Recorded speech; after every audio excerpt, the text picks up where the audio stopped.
African Sikhakhane, thank you very much for agreeing to talk to us on NCAT in Law. You're welcome. And thank you very much for this really inspiring book. I'm hoping that it'll get South Africa talking. It raises issues about which South Africans should be talking about, right? Yeah. Before we get to the more controversial issues that you raise in the book, can you tell us what your philosophy is, how your outlook on life is that informs the writing of a book like this? Well, is that society is more important than those who rule it, right? And that governments in general and all institutions must be structured in such a way that everything they do is to serve society collectively, and that all resources of the state, particularly natural ones, must be managed in every society in such a way that they benefit, the resources benefit the occupants, those who inhabit the earth or that particular geographical area, which we call a country. All right. Well, let me ask a question that I normally put to judges. If you were a judge, would you say a court of law or a court is a court of law or a court of justice? Well, it should be a court of justice. I've always said that it should be a court of justice because justice includes law, but law does not include justice. All right. Well, that's quite profound. This book is obviously written with a target audience in mind. Who's that? Right, I'll give you the specific, but I was trying to bridge what I see in writings on political theory and legal theory and everything in society. It's either academics and elites talking to one another, and the majority of the people cannot follow, not because the majority is not literate, but it's just academic speak and all papers that academics write.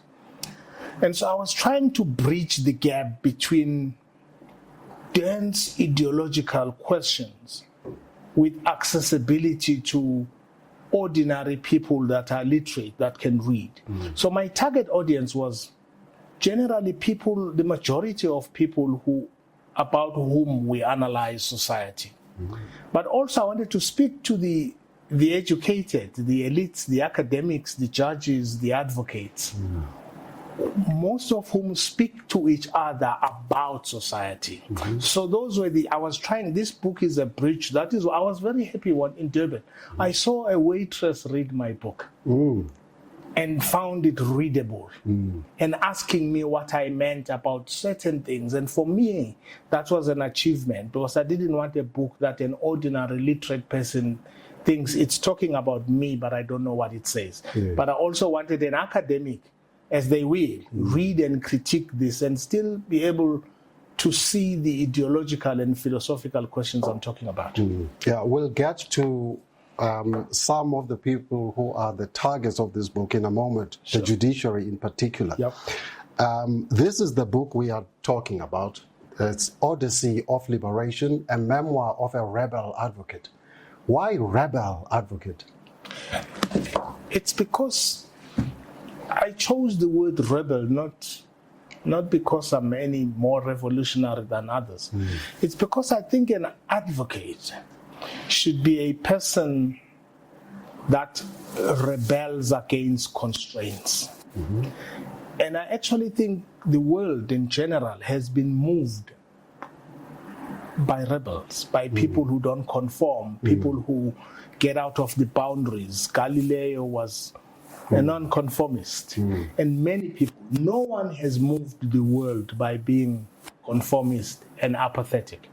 And so I'm a rebel in that way, in that I've always sought to analyze the boundaries and what they are and see the world from the outside of the set boundaries. Not in the sense of the rebel advocates who've never done I was never gone to do pupillage and so on. What in Cape Town we call brookies. You're not talking about that kind of. Yeah, well, it's like people who say a revolutionary or a communist or a rebel is a negative term. What you're saying to me is how these terms called rebel, revolutionary have been contaminated to mean something negative. When they don't, they're about someone who's nonconformist, which is the only group of people that have moved the world in academia, in social science, in mathematics.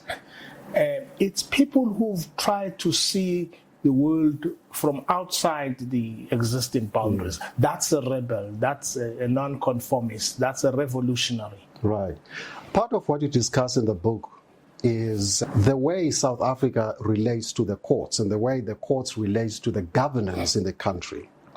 Can we talk about constitutional democracy and whether South Africa fits the mold of a constitutional democracy? Yeah, I'm glad you asked this question because I think I was having a private conversation once with you that South Africa, maybe the whole world, we're like little children with a chart and crayons of different colors, and we think we are changing the chart when we're changing colors of the crayons. The word constitutional democracy it's not insignificant that your adjective is constitutional. It could be democratic constitutionalism. What's the significance of the word? It's because constitutional democracies have placed the word constitutional before the word democracy in order to create a set of rules whose main emphasis, while it gives rights to everybody and how the state is governed, is to limit powers of majorities. Therefore, constitutional democracy distrusts majorities by its very nature. So it's a liberal notion that distrusts majorities. Fanon actually talks about this, talks about why not switch the words around? Why is it not democratic constitutionalism, which means you first accept that the majority is an important component for protection and their views. But this is not without ahistorical. Democracy is not a timeless concept.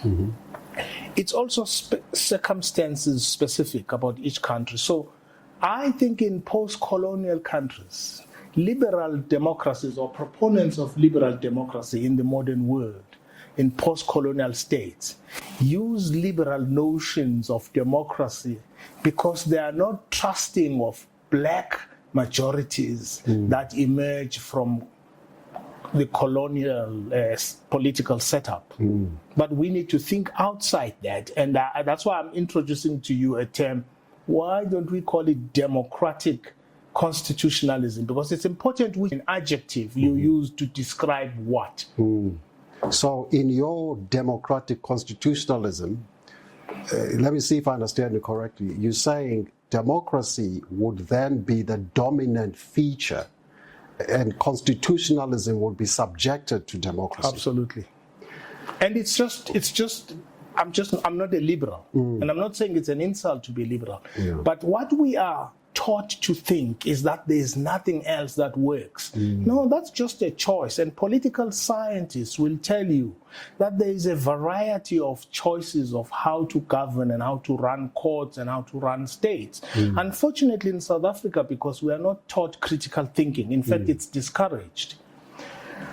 When we are taught law and jurisprudence and all of this, we are not taught that this is just but one way of seeing the world and these liberal notions of what the law is. And so what I'm saying is that we must start teaching alternative legal thinking, alternative political thinking, alternative ideological exploration of how societies run, given their history. As I said in the beginning, constitutions do not have timeless authority.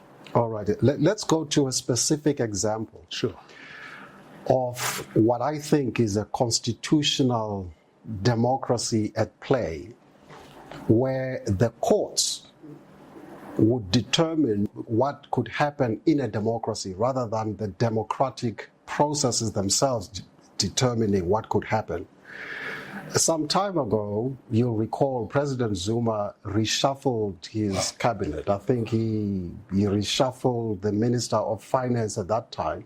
I was involved in that case. You were involved in that case. And the opposition party at the time, I think was the Democratic Alliance, went to court to challenge that and went a Rule 53 application review to have Parliament give reasons why the president fired, as it were, I think it was Pravin Gordon. Yeah. Would you say that is constitutional democracy at play?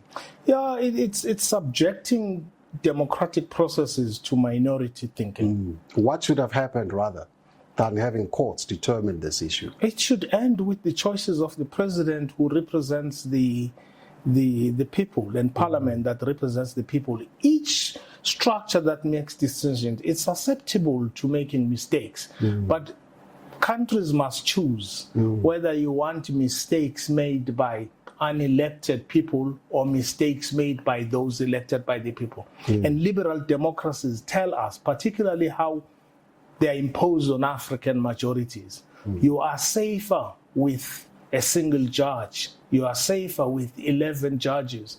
Who said these people vote? They vote, they have political preferences. It's not safe at all, it's just a preference. And so we need to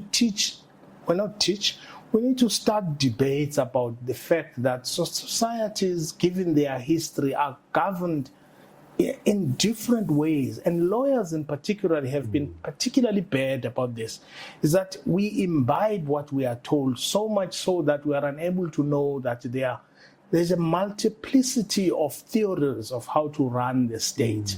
Okay, the last issue in this segment. And by the way, on this question of this court, and you haven't had anybody since then asking any president to produce notes from his advisors or from somebody for why they've reshuffled. It shows you the pretense of it all. It had nothing to do with democracy. It had nothing to do with governance or accountability. It was a political choice of political opponents at the time. None of them, they were not principled about it. Yes, I think you're referring to the recent reshuffling by the current president of the Minister of Justice to another portfolio. And as I recall, there hasn't been an application to court. No one has asked him to give notes of those who advised him. It's bizarre that people would say a president must give notes. The court said the president must give notes from advisors. The former president, you mean? The former president in that case. I mean, we all know it's bizarre to make that demand, but because societies are pretentious, powerful forces in society are pretentious about what they want, they've never asked for it for any other reshuffle. All right. Yeah. Thank you, Mshekazi. We'll take a short break and we'll deal in the second segment with other issues. Thank you.